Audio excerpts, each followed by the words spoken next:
আমরা দীর্ঘদিন পরে আবার আসলাম আমাদের সেই লালন শাহ ব্রিজের উপর। আসলে আমরা আজকে লালন শাহ ব্রিজ হয়ে যাচ্ছিলাম কুষ্টিয়ার সেউরিয়া লালন শাহর সেই তীরোদ্যমে। তো সেখানে চলতি পথেই আসলে এই জায়গায় যখন আসি লালন শাহ ব্রিজের উপরে, তখন এই জায়গায় না দাঁড়ালে আসলে একটা অতৃপ্ততা থেকে যায় আমার।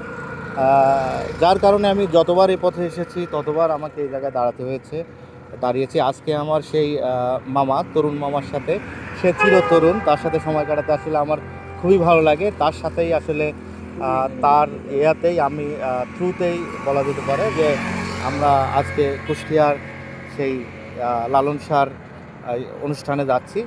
আর আমাদের এই পাশেই সেই আমাদের ঐতিহাসিক ঐতিহ্যবাহী হার্ডিন ব্রিজ।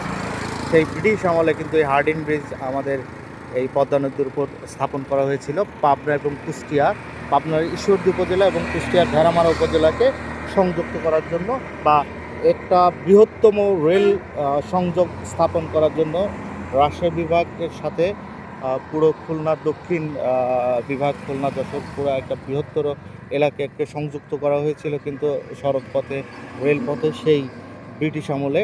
সেই আমল থেকেই কিন্তু সেই হার্ডিন ব্রিজটি এখনও ইতিহাসের সাক্ষী হয়ে আমাদের পদ্মা নদীর উপরে এখনও খুব সুন্দরভাবে আছে আর কি।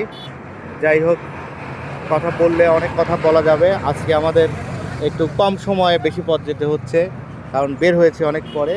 ধন্যবাদ। আবারও এরকম কোনো সৌন্দর্য নিয়ে কথা হবে। আসলে এখানকার সৌন্দর্য অদ্ভুত, অনেক সুন্দর। এখানে এই যে আমরা দেখতে পাচ্ছি পদ্মা নদীর ভিতরে কিন্তু জেলেরা মাছ মারার নৌকা নিয়ে যাচ্ছে।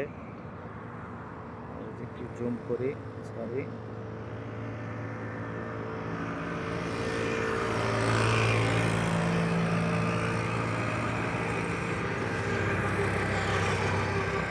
আর আমাদের সেই পারমাণবিক চুল্লি, পারমাণবিক বিদ্যুৎ কেন্দ্রের যে স্থাপনা, সেটাই কিন্তু আমাদের এই লালন শাহ ব্রিজ থেকে ঠিক এখন